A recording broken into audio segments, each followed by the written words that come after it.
All right, folks, Mini-Rant time because as we've heard, the prices of games are just shooting up and it's wild out there. Everything's Mhm. coming out as like 70, 80 bucks.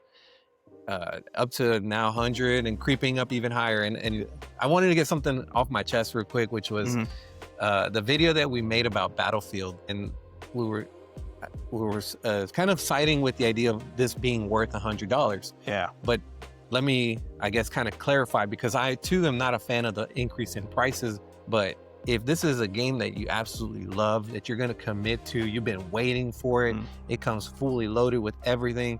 Well, eventually you climb up to $100 with DLCs and everything nowadays. So if it's loaded from day one, I mean, basically you're saying if the value's there worth 100, you're gonna sink I don't know, 2 months of your time. Yes. What consumes your life for 2 months and is $100? Like, very little things can get that far. Yes, there's games that like get you in through a $20 deal, but then you have to buy DLC pack number 1, 2, 3, and 4. Oh, we sold the stages separately. Oh, you like Halo? Well, we put Halo in now, but you gotta buy it. You like Power Rangers? Oh, you grew up that shit, right? The Fortnite model eats you up, man. Yes. Like, how much money do you think you spent on Fortnite? I've a lot. And this is a free game, right? I thought about doing an audit on myself, and I'm just like, that's like at the minimum $500 to $1,000. It's become kind of a subscription, right? To you almost, because like you have new things coming out every month, and you're like, all right, nickel and diming here and there. They have ran with the subscription model, because there's not just one subscription model. There's like 3 others. Yeah. There's the Fortnite Festival. There's the Lego version of it. And I think there could be a 4th one. Oh, the racing. There's now Fortnite Racing. I was trying to download Rocket League, but it was Fortnite Racing. I was like, what the fuck? So there's 4 subscriptions plus all the skins on top of it.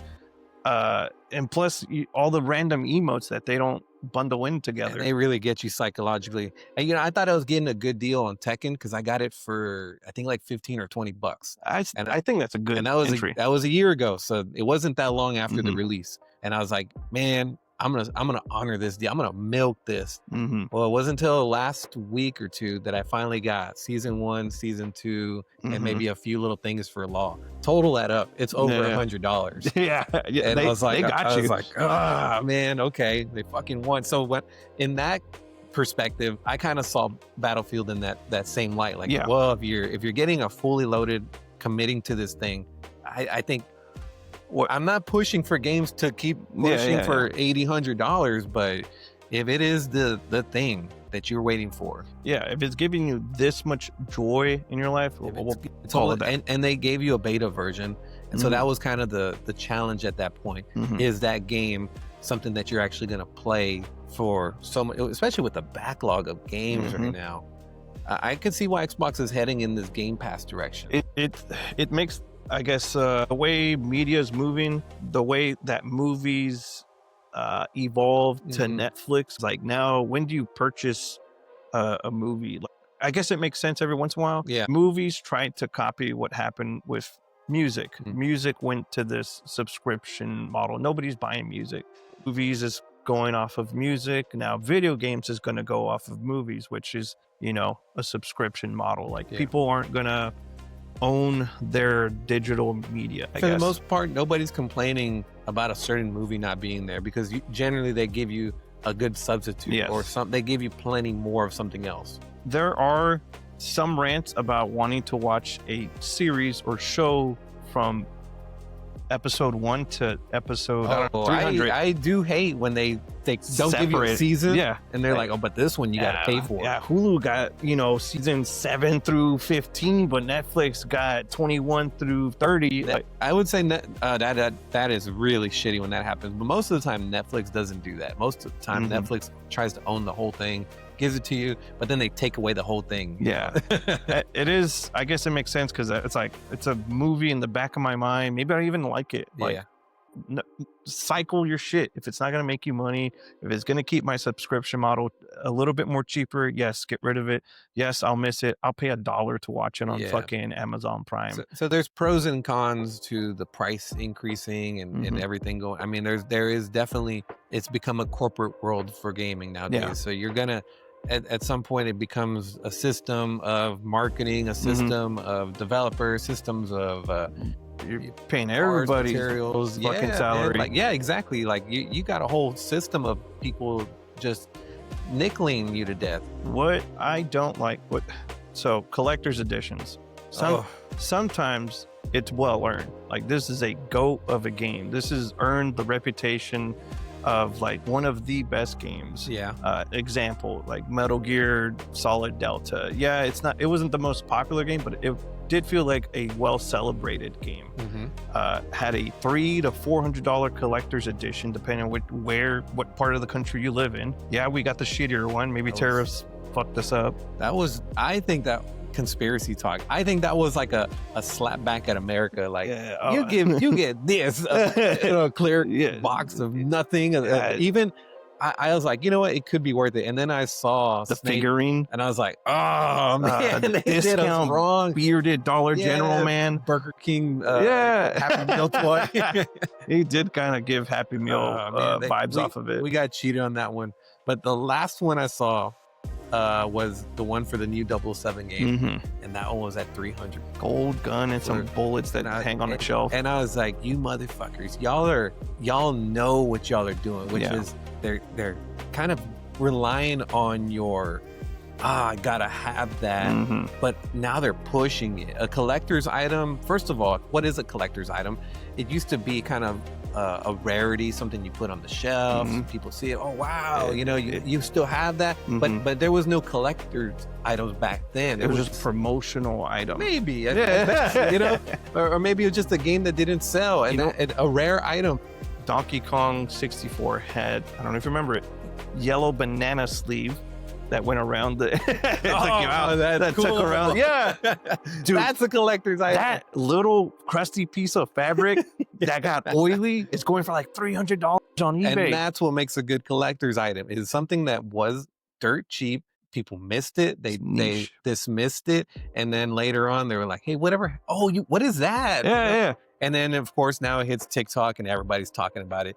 And now they're kind of trying to put it in the forefront. And I can only imagine this 300, if it is limited, it probably will shoot up to $400 or $500. There's going to be somebody that, I missed out on it, but it's going to stay there. And it becomes now incredibly niche. Like it's not even, it's a very, very, very small group of people that would be willing to pay for that golden gun. I mean, how much do you love 007 where you got to have that gun to hit man, basically? So one infamous franchise that loves gold, Zelda.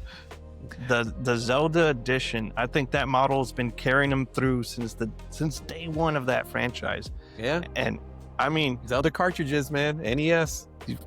Somebody always has a fucking gold one. Yeah. I guess they're that common. I mean, they have to print this shit out for money, but they're not that rare. No, pretty common to get your hands on.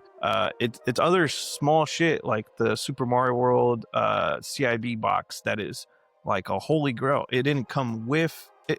There's so many games for the Super Nintendo that came packaged with that.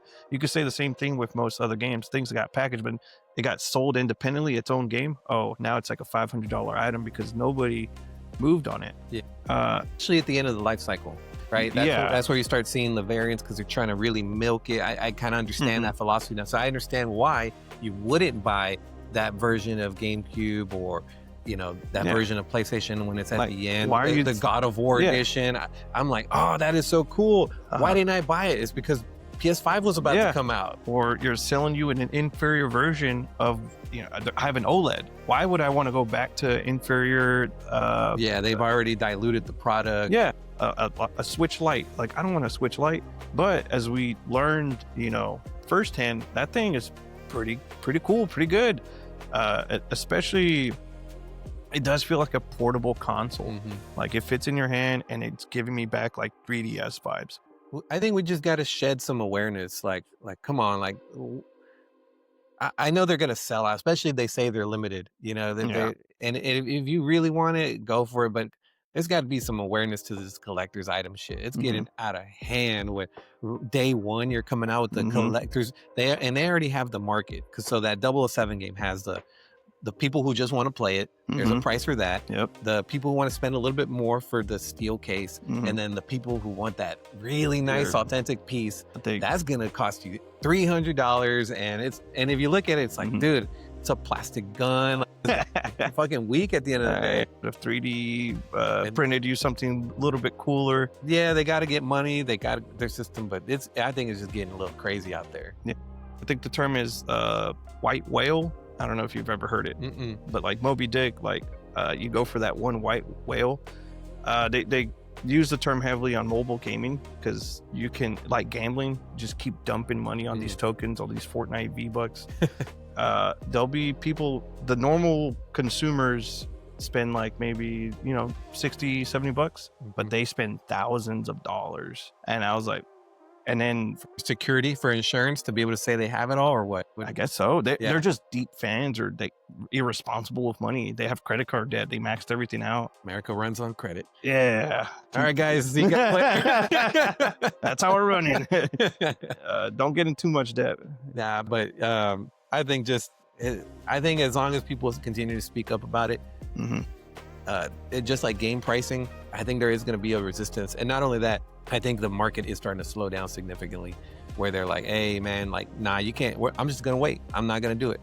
I'll just get it on Game Pass or something. Like, people are already starting to shift to alternatives, because people are making that, it's kind of like we were talking about before. Like, if you don't give people a solution that's sound to them, they're going to go make their own solution. Yeah. And so if your solution is, well, the market's going up, so I'm not too bad, you're going to have to eat $80. I can do this once now. I'm not going to do this every time, and that's going to eventually impact you. If I'm a crackhead and I want crack, I'm going to go get some fucking crack. Yeah. It's that simple. Yeah. If I want something, I will go get it. If the desire is there and it's bad enough, you'll find a way to get it. Yeah. And most people, be careful. Careful. Or, just wait and, have another fucking Prince of Persia for $15. Oh my $5 maybe one day. Maybe one day we'll get it. I can see that. But all right, guys, I think that's about it of our rant. We just wanted to hit on that, and hopefully game prices go down. They probably won't, but no, shit is pricey. We'll just stop buying less stuff, maybe. No. Just make more money. All right, see y'all. See ya.